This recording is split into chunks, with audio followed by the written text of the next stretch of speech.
Salam azizlar, dilarim Torxansidan sabilamalim. Yana sizlarga eng esli bo'lgan yangi qoramning darsini olib keldi. Amsa mashg'ulotni boshlab ketamdiq.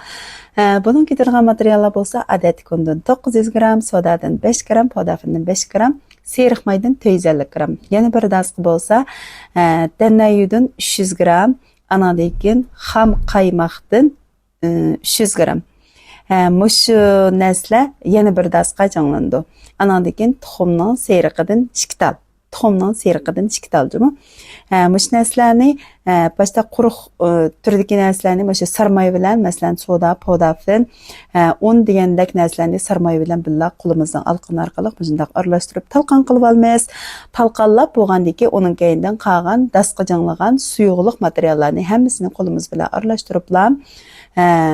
Dastiki talqanlangan unning ustiga qo'yib xamir yo'g'irishni boshlaymiz. Mesela diqqat qilinglar. Men sal kuchimni xo'rdishni xohlamaydigan bo'lib qoldim. Shu yosh 40 dan oshganda, 45 dan oshganda bilmadim. Xamirni ishki mijixlab bo'g'ochilik qo'llarim, bileklarim og'riydigan bo'lib qoldi. Yelim og'rimaydi ekan 30 ning yoq bu bileklar demak. Shunday bir ancha-muncha xamir holatga akab bo'lgandikanlar, bu narsaning o'zini xo'menjaga tüküplam adivini mushu basinchi bo'ldi. Deblam shuni bir aqlam xo'menjaga tüküp etma. Tüküp bo'lgandan keyin xo'menji buning adivini taras-turus birdamning ichida adablab xamirni tayyorlik qildi-da. Mana u tayyor bo'lib bo'lgan arliqda biz tuxumning iqini ajratamiz yoki bo'lmay qolib qolsa bu narsaning o'zini biz başta so'liyo xaltaga yo'gab tayyor qilib qo'yamiz. Yayg'il bo'g'dak darajada bo'lsin-da bir mijib beqinglar, yayg'il bo'lamdikan, bo'lmamdikan degandek. Ashta qilib sal chang bo'lsa, yana sal suyuqlik qo'ysanglar bo'ldi. Bo'sh yo'q qolgan bo'lsa, undan azroq qo'ysanglar bo'ldi degandek. Amal banda xato chiqmaydi. Lekin shundaq maskartib qo'yyapman-ku. Boşa moyak mustaq xaşolarni yepiblam, so'lyolarni yepiblam.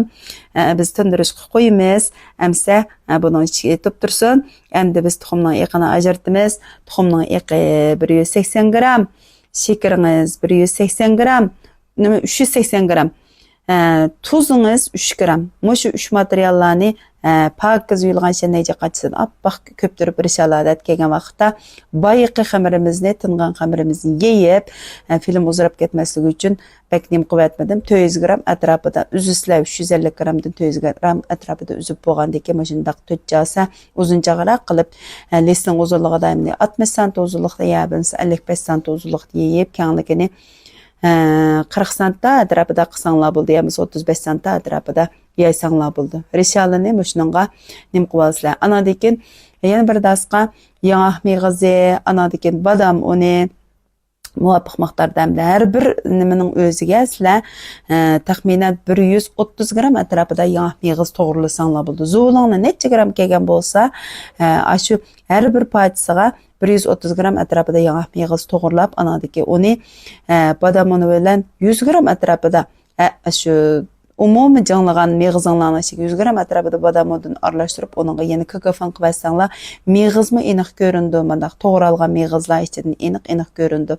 Demak, rishalni surkab bo'lgandan keyin biz o'zimiz tayyor qilib olgan shundaq quruq holatdagi mig'izlarimizni aralashtirib olamiz. Endi kokofon qilishdagi maqsad nima degan vaqtda, bu ichidagi o'ralmasi aniq ko'rindi, gavdali ko'rindi. Hem bir xil mig'izni shokolad tamga kirgizib beralaydi. Shu an sifatli kesgan vaqtda o'ralmasining aniq chiqishi uchun yegandimi mayli yoshlar bo'lsin, mayli cho'nglar bo'lsin, yoqtirib yeyish altida bo'lsin deb shunday qilamiz. Buni qatlagan vaqtda diqqat qilinglarmi? Qatlagan vaqtda rasmiy qatlaq iz bo'yicha olasizlar. Bunda qilqi yo'galma tortlardek bundaq o'rab yumaloq holatda olmaysizlar. Yapilaq qatlab turib apmangizlar. Anadagi buning o'ralmasi ham chiroyli chiqadi va taqsiga tizgan vaqtinglarda bu do'milab ketmaydi, bak yumaloq qilib olsanglar. Buni yapilaq holatda mustaq qilib bo'lgandan yoqi anadagi les qo'ymaymiz. Lesqa qo'yib bo'lgandan keyin buningga ya tuxum surtmaysiz.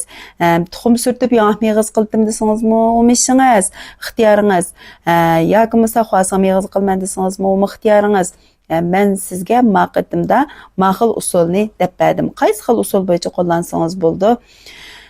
Demek, şu xil holatda tayyor bo'lgandan keyin qizirilgan duxovkaga silib, taxminan 30 minutdan 35 minut atrofida pishirib olamiz. Pishib bo'lgandan keyin shu paklarning chavtangsi, ya'ni shu karamellik go'jangsi bor, shu go'jangni ustiga cho'tka bilan, taz bilan surkaymiz.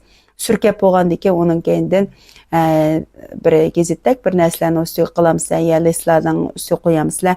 Yangi mig'izni shilg'an yangi mig'izni ustiga bir do'miltib, uning keyindan buni to'g'riga vaqtda bak, yani uzun to'g'risanglarmi ixtiyoring